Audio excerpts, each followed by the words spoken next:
You know, the Malignaggi-Broner fight was very interesting. It was filled with sideshow antics.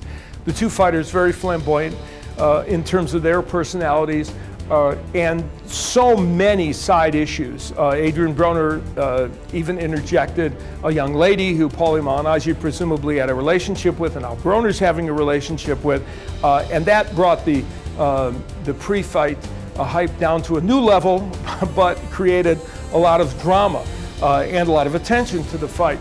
But what was not lost on everyone was the fact that this looked like it was going to be a very interesting matchup inside the ring. Adrien Broner, to many of us, still an untested fighter going into the Malignaggi fight. Really had only fought one A-level kind of fighter or even B-level fighter, and that was Daniel Ponce de Leon, who had come up from 126 pounds to fight him at 130, and Broner had to go the distance, 10 rounds, to beat Ponce de Leon in a very close decision. So here was Paulie Malignaggi, the welterweight champion. Here was Broner jumping up 2 weight classes to fight him, and Malignaggi, clearly a very skilled fighter, even at age 32.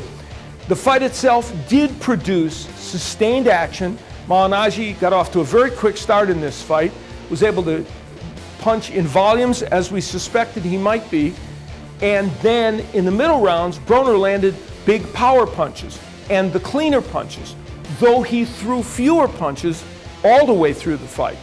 So in those middle rounds, even though he didn't really hurt Malignaggi, he landed punches that looked very big, and heading into the later rounds it appeared that Broner had recaptured the momentum of this fight and probably had an edge going into round 10.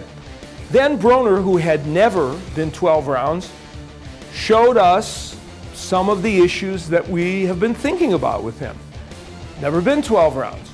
Well, he slowed down, and his pace slowed down even a little more, and Malignaggi was able to hustle and probably win 1, maybe 2 of those last 3 rounds, and make it a very close fight in which it was a split decision, in which one of the judges had Paulie winning by 2 points, another had Broner winning by 2, and another judge had a margin that didn't seem too credible, a 6-point win for Broner.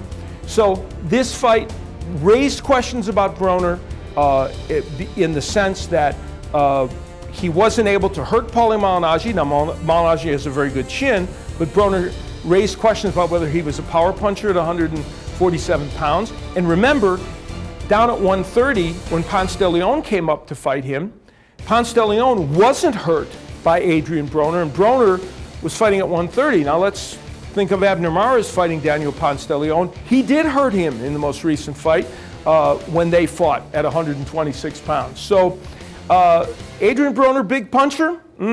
Not necessarily. And as he moves ahead, if he doesn't throw more punches, he's going to lose decisions to some of these people if he can't knock them out. As for Paulie Malignaggi at age 32, he really fought a courageous and skillful fight.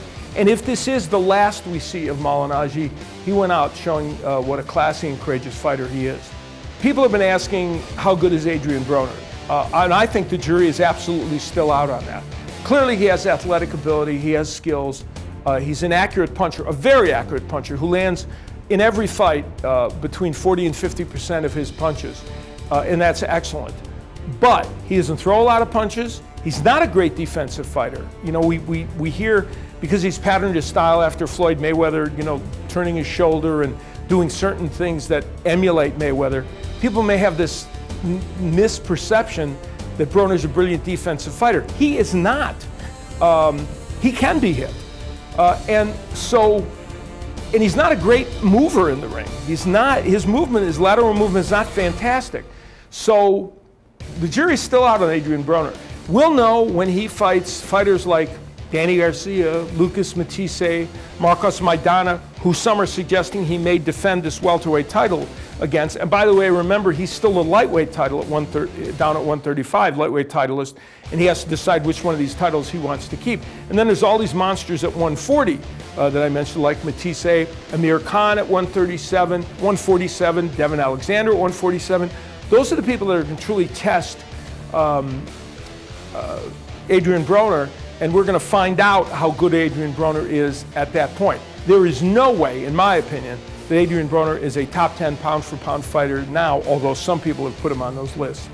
I'd like to see Adrien Broner defend his title, if he's going to defend the 147-pound title, against Marcos Maidana, the Argentine, who just had an impressive win over Josecito Lopez at 147 pounds. And if that wouldn't happen, and if Danny Garcia doesn't fight Lucas Matthysse next time out, I'd like to see Lucas Matthysse fight Adrien Broner. We will find out for sure how good Adrien Broner is if he fights Lucas Matthysse. Matthysse has been fighting at 140. I don't think there's any big deal for Matthysse to gain 2 or 3 pounds and fight Broner at 147.